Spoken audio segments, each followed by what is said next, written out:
at the Carter Center for the release of the National Mental Health Media Guide.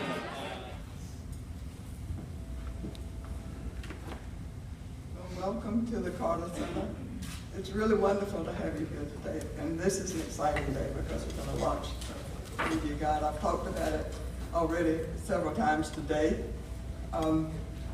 We had a Board of Counselors meeting this morning, which brings in, well, I think we had 500 people because we had to move chairs all the way up almost to the podium. And I told them all about the Media Guide. And then the first thing I want to do, though, is to thank SAMHSA, and particularly Paolo Vecchio and Marley Hendrickson. Mary had said there were two here, and those are the two. And would you stand up, please? Paolo and Marley.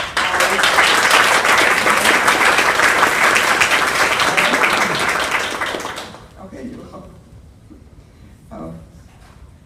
Well, as I said, it's an exciting day, and I'm pleased to have you here.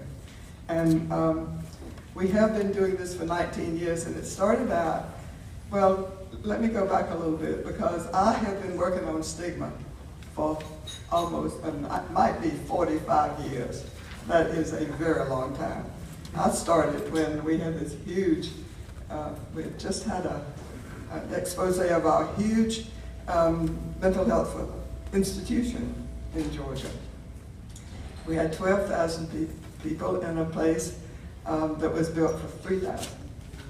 And but when I began campaigning for Jimmy the first time he ran for governor in 1967, I had a full life, as Jimmy says, a long life.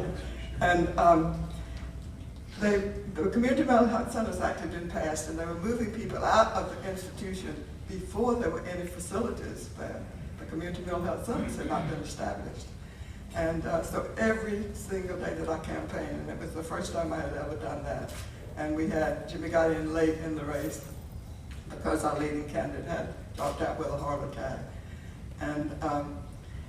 And that's too long a story to tell. But anyway, it was disorganized, and I got in the car with my youngest son, went one direction. The other two boys had driver's license. They went in other directions, and Jimmy went in another direction.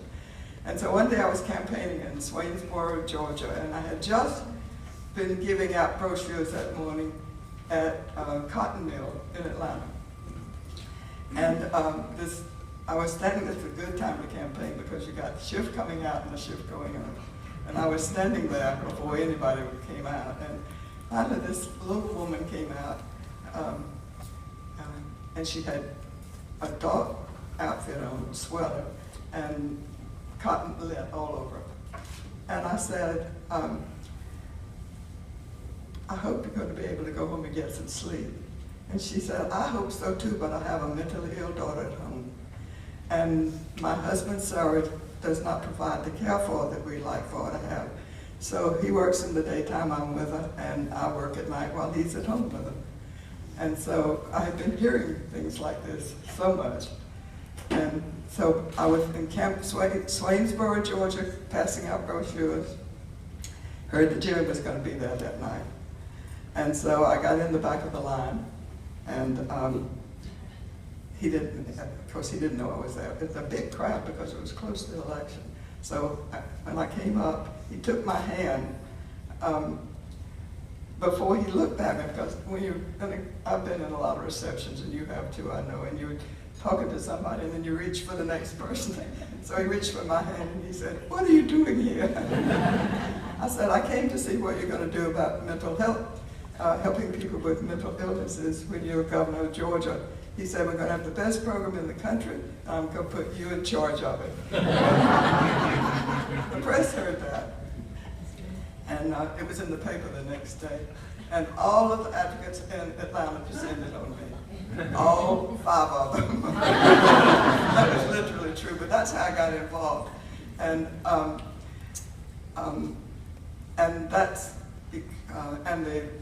so I started working on stigma. It was really, people wouldn't admit they had a family member. People when you come to the governor's wife's, this was 4 years later, we lost that first election. The governor, and I had a committee of mental health, a governor's commission, and I couldn't even get people to come to the meeting because they didn't want to be involved with mental health issues. It was really bad. So I've been working on it for a long time.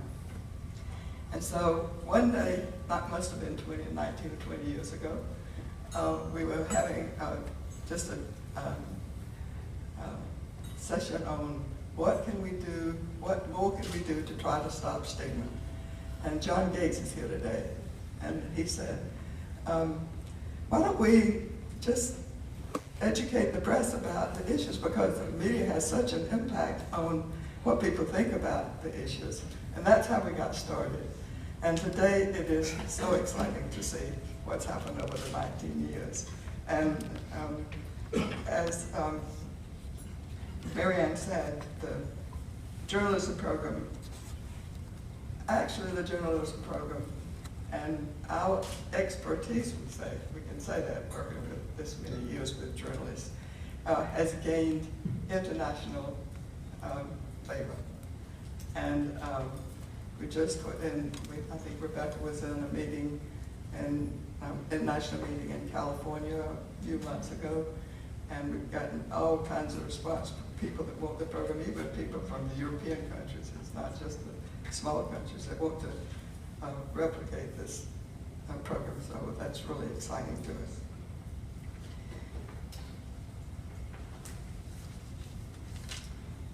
And because of our knowledge of the journalism of the fellows, Marla Hendrickson, who is here, got in touch with us, and she's the director of the communications for the Federal Substance Abuse and Mental Health Services Administration. And through a dialogue, the Carter Center was offered the opportunity to release a media guide. We were excited about that. It was produced in part with SAMHSA funding and subject matter expertise. The Carter Center Journalism Resource Guide on Behavioral Health was under development for 2 years because so many people got involved in it to be sure that it was what we wanted. It fits with the fellowship mission to increase accurate reporting on mental health issues and to overcome the myths and misconceptions surrounding the issue, and to help journalists produce high-quality work, and I think Marianne has already said this. It reflects an understanding of mental health issues through exposure to well-established resources in the field. We believe, in fact, I think we know that it has potential to change the way the way mental health issues are reported and have an impact on the field of journalism. As I said, the fellowship program has made edits and modifications to the document so it fits the most current needs of the field and the network of journalists who will utilize the guide. The final draft also was reviewed by recognized behavioral health consumers as well as mental health and journalism experts. And so we are proud, very proud today to do this. We invited the Surgeon General to come, Vivek Murthy, and he really wanted to. In fact, he's very interested in our mental health program, but he couldn't come,